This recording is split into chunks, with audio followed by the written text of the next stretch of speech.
Football's Drake May is now in the 2023 Davy O'Brien quarterback class, officially in contention to be named college football's best signal caller. Despite a rocky start to the season, the sophomore quarterback has improved his numbers and continued to impress this season. His fourth in the nation 319.9 yards per game has been good enough to earn him a top spot among the 35 quarterbacks. We are now waiting to hear who will be selected among the 16 semifinalists on November 14th. The ACC field hockey all-conference teams are packed with Tar Heels. In Erin Matson's first year as head coach, it's clear she knows how to bring out the best in her players. Sophomore Riley Heck is on the first team as a forward, and sophomore Sietske Bruning is on the first team for her performance at midfield. Junior Kelly Smith is on the second team at backfield, and freshman Charlie Bruder is on the second team as a forward. The Heels look to continue the success as they gear up for tournament play.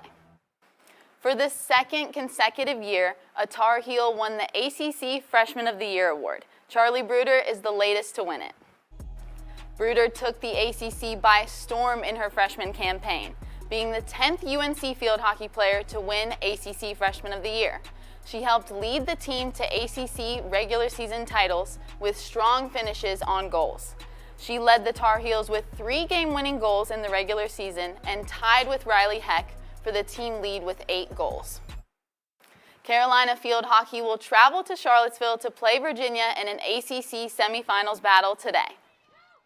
Hot off a thrilling Friday takedown of the Blue Devils, top-seeded Carolina will be seeking revenge on Virginia, a team that previously beat them 3-2 in Charlottesville.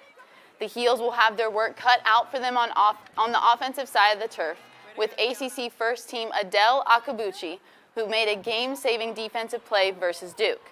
Momentum was key in the Heels' win on Friday, spearheaded by senior Katie Dixon. Wednesday offers the Heels a chance at redemption in round 2 for a spot in the ACC championship game. The 7th-seeded men's soccer team will take on Virginia Tech tonight at Dorrance Field in the first round of the ACC tournament. UNC has been shut out in 4 of its past 5 ACC games. The Tar Heels hope to get graduate midfielder Quincy Ehrman back from injury. He missed the season finale against Virginia. He's the team's top goal scorer, and he'll be needed to help the UNC offense get back on track against the worst scoring defense in the ACC, allowing an average of 2.31 goals per game. The two teams drew 1-1 back on September 8th. Tune in to Sports Extra on Friday for a preview of another exciting weekend of Carolina athletics. UNC football's sophomore sensation, Amarian Hampton, is gaining some attention as he has been named a finalist for the Doak Walker Award. The award goes to the best running back in the nation, and Hampton has more than earned consideration. He has been rolling through defenses, tallying over 1,400 yards and 15 touchdowns. He ranks 4th nationally in rushing yards and is tied for 8th in rushing touchdowns. He has 7 games of over 100 rushing yards, and 5 of those are for more than 150. It won't be long before NFL teams are fighting over him, but we still have at least 1 more year to watch Big O roll. Now moving to basketball, senior UNC guard RJ Davis is the ACC Men's Basketball Co-Player of the Week. Davis averaged 22 points, 2.7 rebounds, and 3 assists across the 3 games Carolina played at the Battle for Atlantis tournament. This season, Davis is averaging a career-high 18.2 points and is shooting 42.2% from the field and 31.6% from the three-point line. Davis is the 2nd Tar Heel this year to earn ACC Player of the Week, as Armando Bacot won the honor in the opening week of the season. The men's basketball team is coming off of a Thanksgiving weekend in the Bahamas and looking to defeat number 10 Tennessee tonight in the Dean Dome for the inaugural ACC-SEC Challenge. The number 17 ranked Tar Heels fell 3 spots in the AP poll as a result from going 2-1 in the Battle for Atlantis. Tar Heel fans watched star performances from RJ Davis, Harrison Ingram, and Cormac Ryan. The Notre Dame transfer Ryan had an ankle injury in the loss to Villanova, and the timetable is still unknown as to when he will be back. Carolina is looking to give Tennessee its 3rd straight loss. The 24th ranked UNC women's basketball team will take on number 1 South Carolina tomorrow night at Carmichael Arena. Coming off of a nail-biting 1-point loss to Florida Gulf Coast on Sunday, UNC will look to Deja Kelly and Maria Goktain to get the offense rolling, after both had 20-plus point performances. The Tar Heels will need Alyssa Utsby to step up on both sides of the ball against a South Carolina offense that is incredibly formidable and hard to stop. In order to keep the game close, UNC needs to play cleaner with fewer turnovers to keep the Gamecocks from getting extra scoring opportunities. 4 UNC national champion field hockey players are competing in the Junior World Cup in Chile.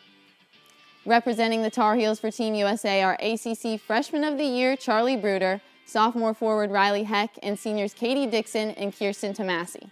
These 4 contributed 39 of Carolina's 62 goals, including one by Bruder in regulation in the national championship game, and the title-clinching penalty goal in an overtime shootout by Heck. Team USA will compete in Pool D in the opening matchup against Japan tomorrow.